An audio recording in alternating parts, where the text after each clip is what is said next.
Outre la course, le camping s'anime lui aussi pendant 24 heures. Et en son sein, le burn est roi. Steph vous explique maintenant comment devenir le Mr Burner du camping. Bonjour et bienvenue pour cette nouvelle leçon de pilotage. Aujourd'hui on va traiter d'un sujet brûlant, le burn.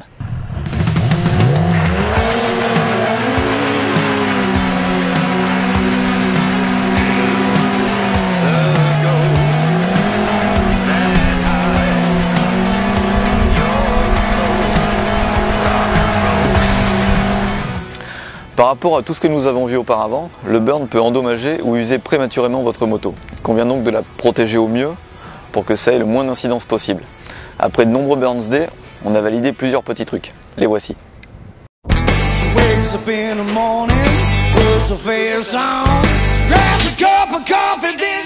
D'abord, on place du scotch US sur les parties les plus fragiles. Ensuite, on arrose copieusement avec un lubrifiant au silicone pour empêcher la gomme de s'accrocher et faciliter le nettoyage après le burn. Enfin, on choisit soigneusement ses pneus. L'idéal est d'avoir une gomme tendre à l'avant pour offrir le maximum de grip et un pneu plus dur ou usé à l'arrière. On peut aussi légèrement surgonfler ce dernier pour qu'il patine plus facilement.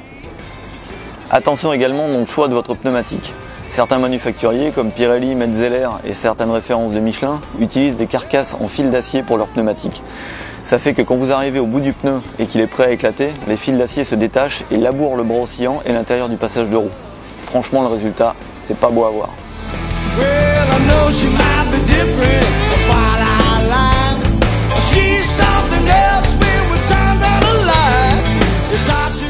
Ça y est, vous êtes fin prêt? On peut passer aux travaux pratiques? Bon, alors, on prend un jeune motard, ici Thibaut. L'œil vif, le poil soyeux, la main lourde sur les gaz. C'est parti. À l'arrêt, on bloque la roue avant tout en se levant de la selle pour enlever de l'appui sur l'arrière. Ensuite, on met du gaz pour se trouver dans la zone de couple maxi du moteur avant de lâcher l'embrayage. Attention à ne pas faire patiner ce dernier, sinon on risque de le cramer.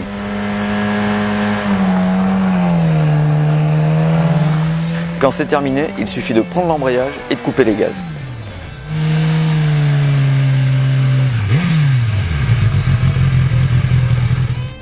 Au magazine, quand on doit faire un burn, il faut abîmer le moins possible le pneu et ne pas salir la moto. Parce qu'en général, l'essai n'est pas terminé et il y a encore plein de photos à faire et pas mal de kilomètres.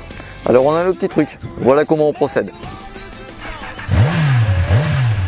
Une fois le burn lancé, on donne un grand coup d'accélérateur pour faire beaucoup de fumée d'un coup. Puis on coupe les gaz et on va tout de suite rouler en enchaînant quelques virages pour redonner à la gomme un aspect normal. Ça évite aussi, lorsqu'il y a du vent, que la fumée ne cache la moto pour la photo. C'est bon? Vous avez compris? Un petit peu plus compliqué maintenant. On va passer au run.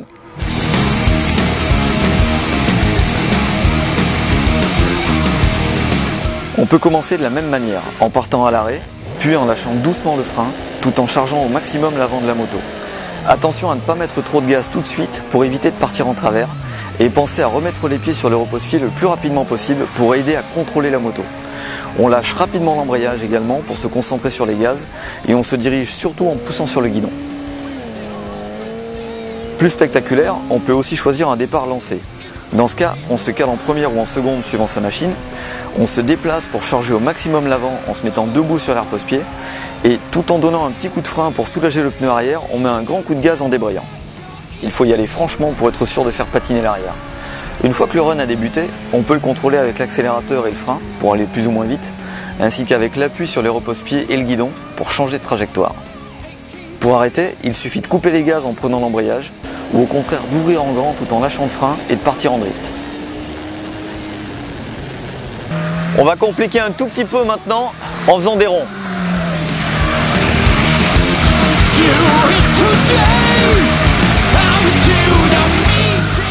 On peut choisir de tourner autour de sa jambe ou de rester sur les repose-pieds.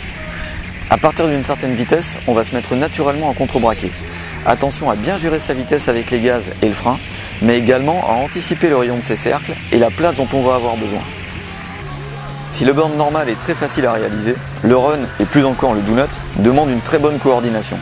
Pensez toujours à bien charger l'avant et si vous sentez que la roue avant va glisser, lâchez tout de suite le frein tout en prenant l'embrayage. Un burn, c'est avant tout quelque chose de convivial, alors autant le faire à plusieurs. On se retrouve le mois prochain pour une belle session de glisse. En attendant, moteur!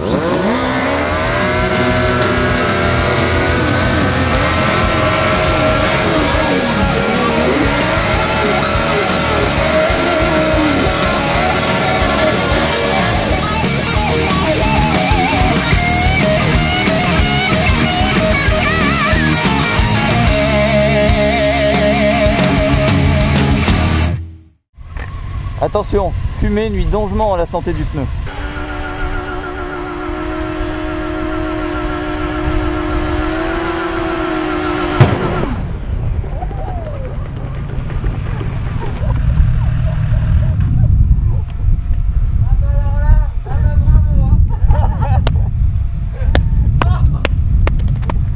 Oh que c'est bon! Ah, je suis deg.